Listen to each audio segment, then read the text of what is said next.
সেই ওয়াকফ bill pass করে একের পর এক আমার আপনার মসজিদগুলোকে বিভিন্ন জায়গায় দেখছি বুলডোজার চালানো হচ্ছে, কবরস্থান দখল করা হচ্ছে, এমন ভাবে মাদ্রাসাকে ভেঙে গুড়িয়ে দেওয়া হচ্ছে। সুতরাং এমন কঠিন পরীক্ষার সম্মুখীন আমাকে আপনাকে হতে হবে। তারপরেও আমাকে আপনাকে যেমন শান্তিপূর্ণভাবে আমাকে আপনাকে মোকাবেলা করতে হবে, পাশাপাশি আমার আল্লাহর উপরে পূর্ণ তাওয়াক্কুল করতে হবে। আজ আমি আপনি পৃথিবীর জমিনে যদি দেখি কিভাবে মুসলিম জাতি নিপীড়িত হচ্ছে, বিশেষ করে ফিলিস্তিনবাসী, তারা নিশ্চিহ্ন হয়ে যাচ্ছে। রাসূল পাক সাল্লাল্লাহু আলাইহি ওয়াসাল্লাম স্পষ্ট হাদিস পাকের মধ্যে বর্ণনা করেছেন। রাসূল পাক সাল্লাল্লাহু আলাইহি ওয়াসাল্লাম হাদিস পাকের মধ্যে বলেন, লা তাযালু তাইফাতুম মিন উম্মতি যাহিরিনা আলাল হক। রাসূল পাক সাল্লাল্লাহু আলাইহি ওয়াসাল্লাম স্পষ্ট জানিয়েছেন, আমার উম্মতের মধ্যে একটি দল থাকবে যারা সর্বদাই তারা হকের উপরে থেকে তারা যুদ্ধ করবে। আর সেই দলটি কতক্ষণ পর্যন্ত থাকবে? আল্লাহ পাকের নবী বলছেন, কিয়ামতের পূর্ব মুহূর্ত, আমার উম্মতের শেষ ব্যক্তি আসা পর্যন্ত সেই একটি দল থাকবে যারা সর্বদাই ন্যায় সত্যের উপরে থেকে, হকের উপরে থেকে তারা শত্রুদের মোকাবেলা করবে, শত্রুদের বিরুদ্ধে তারা যুদ্ধ করবে। এবং সাহাবা হুজুররা রাসূল পাক সাল্লাল্লাহু আলাইহি ওয়াসাল্লামকে জিজ্ঞাসা করলেন, ইয়া রাসূলুল্লাহ, ওই দলটি কোন জায়গাতে থাকবে? রাসূল পাক সাল্লাল্লাহু আলাইহি ওয়াসাল্লাম স্পষ্ট জানিয়েছিলেন, বাইতুল মুকাদ্দাস। সেই দলটি থাকবে বাইতুল মুকাদ্দাস। এবং তারপরে বললেন, এবং বাইতুল মুকাদ্দাসের আশেপাশের এলাকা, এই বাইতুল মুকাদ্দাস এবং তার চতুর্পাশের এই এলাকার মধ্যে এমন একটি দল আল্লাহ পাক কিয়ামত পর্যন্ত রেখে দেবে যারা হকের উপরে থেকে শত্রুদের বিরুদ্ধে তারা জিহাদ করবে। বলুন সুবহানাল্লাহ। সুতরাং আল্লাহ পাক রব্বুল আলামিন এই কিয়ামত আসা, অর্থাৎ ইমাম মাহদী এবং হযরতে ঈসা আলাইহিস সালাম, তারা তখন আসবেন যখন মুসলমানেরা অত্যাচারিত হবে, নিপীড়িত হবে, নিষ্পেষিত হবে, বিভিন্ন জায়গায় তাদের উপরে জুলুমের স্টিমুলার চলবে, মুসলমানরা কুণ্ঠাসা হয়ে যাবে। এমন একটা মুহূর্তে আল্লাহ পাক রব্বুল আলামিন হযরতে ইমাম মাহদী আলাইহিস সালামকে আল্লাহ প্রেরণ করবেন। এমন ভাবে আস্তে আস্তে কিয়ামতের বিভিন্ন আলামত আল্লাহ পাক নিদর্শনা দেখা দেবেন। সুতরাং আমাকে আপনাকে ইমানি পরীক্ষায় যদি পড়ে যায়, আমাদেরকে রাসূলের মহব্বত অন্তরে রেখে, আমার আপনার ইমানকে মজবুত রেখে ইমানের উপরে অটল এবং অবিচল থাকতে হবে। তাহলেই আমি আপনি দুনিয়াতে যেমন সম্মানিত হব, পরকালে নাজাত পেয়ে আল্লাহর দয়ার জান্নাতে পৌঁছে যাব। বলুন না সুবহানাল্লাহ। দ্বিতীয়ত, আজ দেখতে পাওয়া যাচ্ছে যে ওয়াকফ বিল পাস করেছে। সুতরাং মুসলমান জাতির ওয়াকফ সম্পত্তি, যে সম্পত্তিগুলো মুসলমানরা, আমার আপনার পিতামাতা বাপ দাদা যারা, তারা আল্লাহর রাস্তায় দান করেছে এই মুসলিম জাতির উন্নতির স্বার্থে, মুসলিম জাতির কল্যাণের স্বার্থে। সুতরাং সেই ওয়াকফ বিল পাস করে একের পর এক আমার আপনার মসজিদগুলোকে বিভিন্ন জায়গায় দেখছি বুলডোজার চালানো হচ্ছে, কবরস্থান দখল করা হচ্ছে, এমন ভাবে মাদ্রাসাকে ভেঙে গুড়িয়ে দেওয়া হচ্ছে। সুতরাং এমন কঠিন পরীক্ষার সম্মুখীন আমাকে আপনাকে হতে হবে। তারপরেও আমাকে আপনাকে যেমন শান্তিপূর্ণভাবে আমাকে আপনাকে মোকাবেলা করতে হবে, পাশাপাশি আমার আল্লাহর উপরে পূর্ণ তাওয়াক্কুল করতে হবে। যদি আল্লাহর উপরে পূর্ণ তাওয়াক্কুল যদি না থাকে, আল্লাহ পাকের সাহায্য অত সহজে আসবে না। কেন? যখন ইসলাম আগমনের পূর্বে জাহিলি যুগে বিভিন্ন দেশ থেকে অমুসলিম সহ কাফের মুশরিকরা সকলেই তারা কাবা শরীফে এসে তাওয়াফ করতেন। অর্থাৎ কাবা শরীফ চত্বরে তারা বছরে হজের মৌসুমে তারা এসে কাবা শরীফ তাওয়াফ করতেন। তো এই দৃশ্য যখন বাদশাহ আব্রাহামের কানে পৌঁছে গেল, বাদশাহ আব্রাহাম তার মনে বড় রাগ হলো। সে তখন কি করলো? সে ছিল ইয়ামানের গভর্নর। সে তখন কি করলো, ওই কাবা শরীফের একই সাদৃশ্য তখন ইয়ামানের মধ্যে তখন ওই একই সাদৃশ্য কাবা শরীফ নির্মাণ করলো, করে মানুষকে তার মাইন্ড ডাইভার্ট করার জন্য, তাদের মুখকে তার দিকে ঘোরানোর জন্য আবার নকল কাবা তৈরি করলো। কিন্তু আরবীয়রা তারা ব্যবসা করতে যেত ইয়ামানে, আর ইয়ামানে গিয়ে এই দৃশ্য দেখে তারা কি করলো, রাতারাত্রিতে পায়খানা নিয়ে পুরো দেয়ালগুলো লাপটে দিল। তখন এই লজ্জা ঢাকতে তখন বাদশাহ আব্রাহাম কি করলো, এক বিরাট হস্তি বাহিনী নিয়ে সে কি করলো, কাবা বাইতুল্লাহ শরীফ ভাঙার জন্য উদ্যত হয়ে ইয়ামান থেকে রওনা দিল, যে যতক্ষণ না এই কাবা আমি ধ্বংস করব ততক্ষণ পর্যন্ত আমি ফিরবো না। তখন কি করলো, হস্তি বাহিনী নিয়ে, বিরাট বাহিনী নিয়ে মক্কার দিকে রওনা হয়ে গেল। মক্কার দিকে রওনা হয়ে আব্দুল মুত্তালিবের সৈন্যবাহিনী পাঠিয়ে প্রায় 200 উট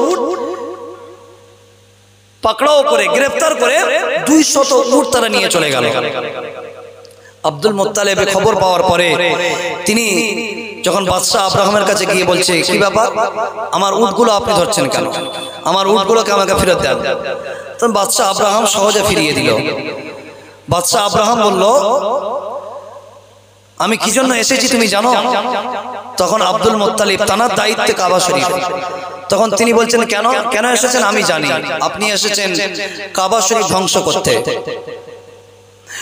মুসলমান ঘরে ছেলে মেয়েরা, নওজোয়ান তরুণেরা, যুবকেরা, আল্লাহ পাকের নবী দাদা আবু আব্দুল মুত্তালিব ওই সময় বলেছিলেন, হে বাদশা আব্রাহাম, শুনে রাখো, জেনে রাখো, আমার ক্ষমতা নাই তোমাকে মোকাবেলা করব, কিন্তু না না, যে কাবা তুমি ধ্বংস করতে এসেছো, ওই কাবার মালিক যদি কাবাকে রক্ষা করে, পৃথিবীর কোনো ক্ষমতা নাই ওই কাবাকে ধ্বংস করবে।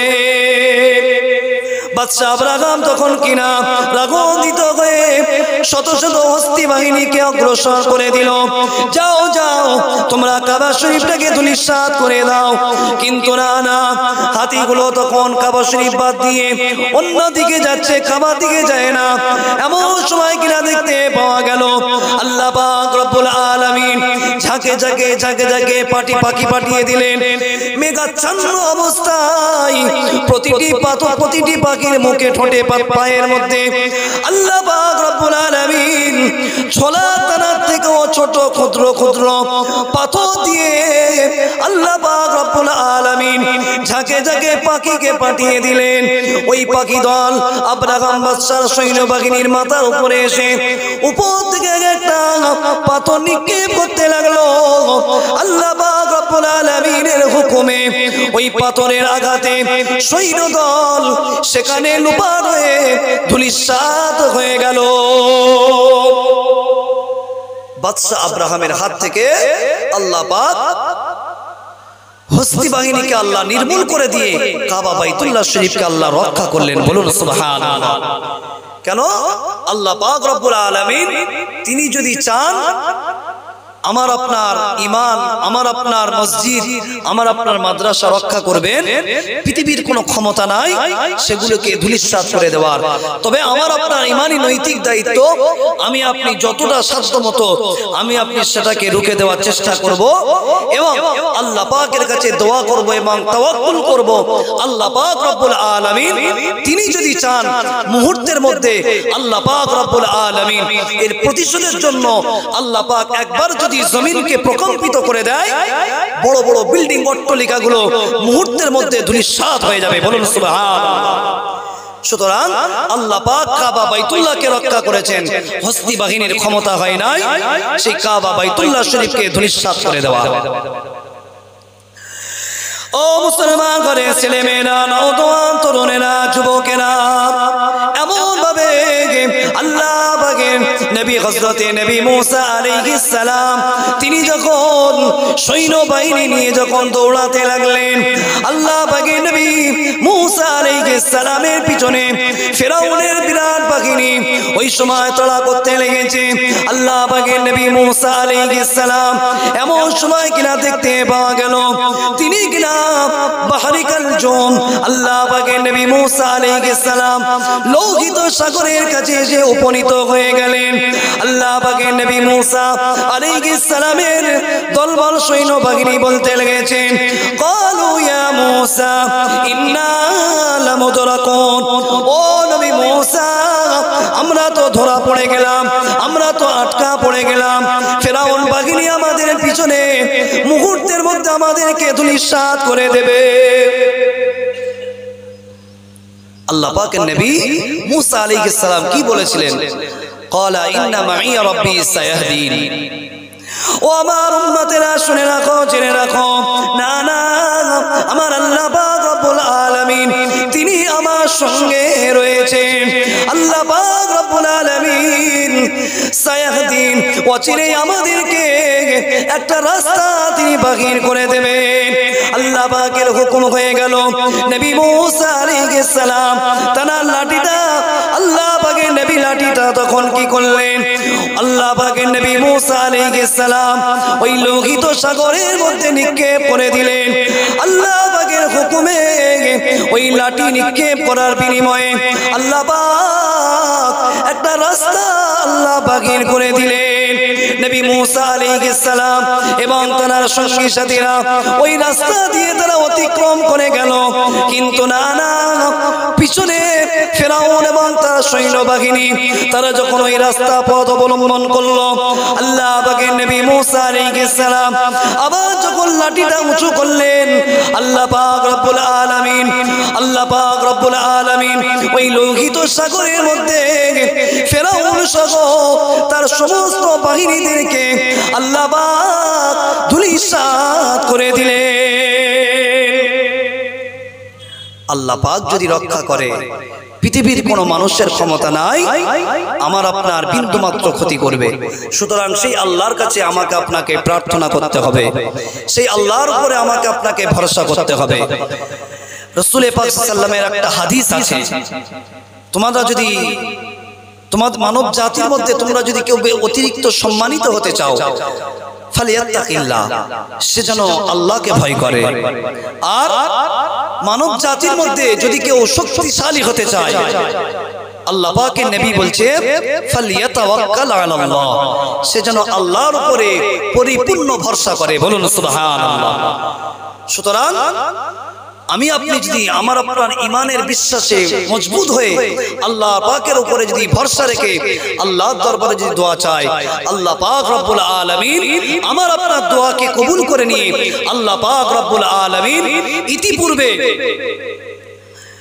নমরুদ, ফিরআউন, এমনকি হামান সহ বড় বড় কাফেরদেরকে আল্লাহ পাক রব্বুল আলামিন যেমন ধূলিসাৎ করে দিয়েছে, আল্লাহ পাক রব্বুল আলামিন বর্তমান যুগের নমরুদ, ফিরআউন আর হামান আর কারুনদেরকে আল্লাহ পাক রব্বুল আলামিন তাদেরকেও মুহূর্তের মধ্যে আল্লাহ ধূলিসাৎ করে দিতে পারে। বলুন সুবহানাল্লাহ। এই বিশ্বাস, এই কনফিডেন্স আমার আপনার মধ্যে রাখতে হবে, তাহলে আমি আপনি প্রকৃত আল্লাহ পাকের উপরে ভরসাকারী হিসাবে আমি আপনি পরিচিত অর্জন করতে পারব।